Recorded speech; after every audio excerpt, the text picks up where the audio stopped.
just don't. I do believe his story, and I know we might be being naive. He's been through a war. He's been blown up. He, of course, isn't 100%. Mentally. He can't be 100% mentally stable and sane, because that's not possible after he's been through such traumas and seen such horrors. 86% of homeless people in this country are ex-military personnel. It's like you see advertisements, I've been told on telly, about people wanting to join the regular army and volunteers, you know, the TA and that. They do the basic training, they go away for 6 months to Afghanistan or somewhere. After they've done the first tour, they come back and they make them redundant. And then they're lost. They're another soul in the sea of carnage.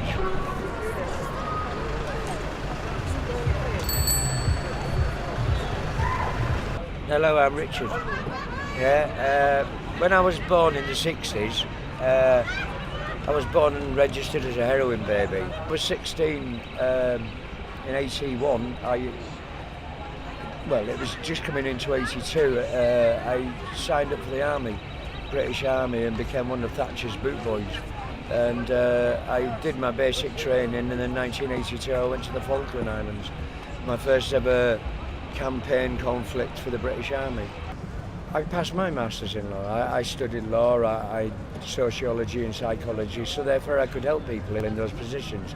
People in third world countries, I could maybe give them some stability, and sometimes I wouldn't even come home when we were out in provinces where they don't even have electricity and things, and we used to strip broken vehicles and build generators and water pumps for villages and try and give them some normality and part of society back, you know, that they never had before.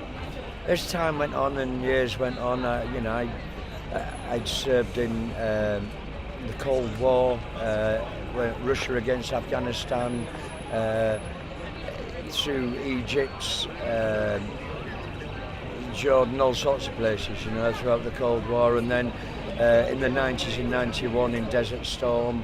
I was there then, and then in Afghanistan as well. I did 12 tours of duty in Afghanistan. In 2004, unfortunately, an IED, it did take my life, but they resuscitated me. Do you know, it's 13 years to the day yesterday since I got blown up. To the day that I got blown up in Afghanistan. And counting up and how many times it had, you know, how many years had gone past, and it was 13 years to the day yesterday. At 2 o'clock in the afternoon yesterday, that I actually got blown up and lost most of the flesh off the bottom of my left arm and the back of my left leg. And they sewed the top of my thigh, the muscle of my thigh to my arm, and part of my hindquarters to the back of my left leg, so I can scratch my bottom down here and do my leg up here now, so to speak. And then when I was recovering in hospital, somebody stole my identification, my bank details, my passport, all my ID, and run up a debt of £745,000. I never recovered from it. I got a certain percentage of money back, but I've got a wife and children. But my illness was getting the better of me, and every time I used to have a seizure, I was having flashbacks, and I pinned my wife to the wardrobe with a bayonet one night. I didn't hurt her, but the next morning I didn't even know I'd done it, and I scared them. So I had to walk away 13 years ago, that identity theft, and then walking away from my wife and children. I tried to hang myself, realised that it was the wrong thing to do.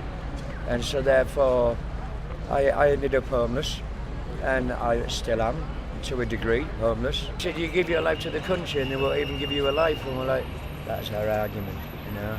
You never kick off about it, what's the point? Nobody's listening, do you know what I mean? Keep my ears warm again. Hello. It's like that communication. That's what annoys me. Most people spend their time looking at the phones. They don't talk to one another apart from on New Year's Eve. Yeah, and it's like, if they only open their eyes and their ears, maybe they'd get a little bit further in life. Maybe they wouldn't, I don't know.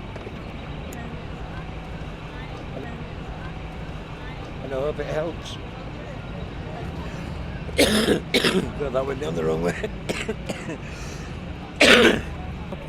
What do you say? Please stop it. My dream is to buy a twin-engined albatross boat plane, buy a bit of land on the edge of a river or a reservoir, and build a boathouse, and then go and do the Greek islands. And I can fly off the river or a reservoir somewhere and land anywhere I want on a river or a sea or wherever I need to be. So that's what my dream is.